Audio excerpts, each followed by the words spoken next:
Kui ma väike poiss olin, siis oli kodus raamatute raamat ehk piibel, paks raamat piltidega ja Jumala sõnaga. Pühad Jumala sõna mehed rääkisid ja selle raamatu järgi meie olemise mõistatus seletati Jumala kaudu, et Jumal on olemas, tema teab, tema juhib. Ja hiljem ma avastasin, et on veel võimalik seda olemise saladust edasi anda, mitte pühakirja, vaid luuleraamatu kaudu. Artur Alliksaar on niisugune autor, kelle luule ei õpeta, ei käsi, ei keela, aga ta on täis sedasama ollust, mis piibliraamatus, ja see on olemise mõistatus. Me loeme ja tunneme olemisest mingit meeleolu ja mingit mõistatust ja me ei oska seletada, aga me oleme selle sees.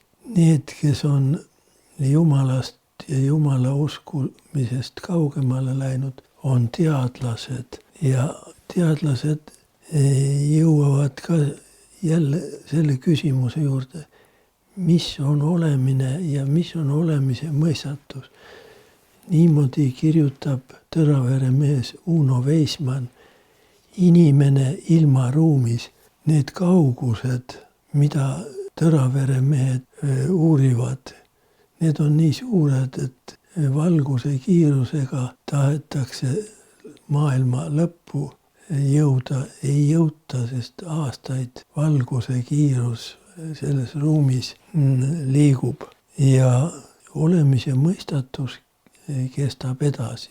Nii et ma jõudsin Uno Veismanni raamatuni Inimene ilmaruumis ja siis lõpuks võin ma rääkida ka, et inimene ise on ka niisugune mõistatus. Julius Seljamaa, kelle elulugu oli 1883 kuni 1936. Mida ta on mõelnud, mida ta on kirjutanud joomatõvest alates Läänemere maade arengust, Jaapani, Hiina, Tauria paleest läbi Eesti riigi sündimise, riigi ja omavalitsuse juurde. Kui tahad selle inimese olemust kokku võtta ühte raamatusse, see on nii suur töö. Jällegi olemise mõistatus, iga inimese elu. Sellega ma lõpetan.